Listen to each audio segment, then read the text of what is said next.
Lab report এলো, কন্টেইনারে ছিল ওডারলেস colourless gas. ঘুমের মধ্যে কেউ টের পাবে না, এবং এটা রিমোট থেকে ট্রিগার হয়েছেন অন্য শহর থেকে।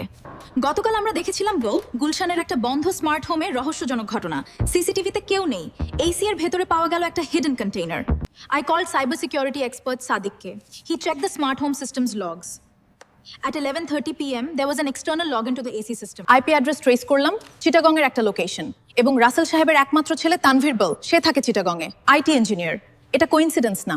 আমি তানভীরকে ফোন করলাম, সে বলল আমি সেই রাতে চিটাগংয়ে ছিলাম, অনেক সাক্ষী আছে। I was in Chittagong that night. I have many witnesses. 3 মাস আগের রেকর্ডস দেখলাম।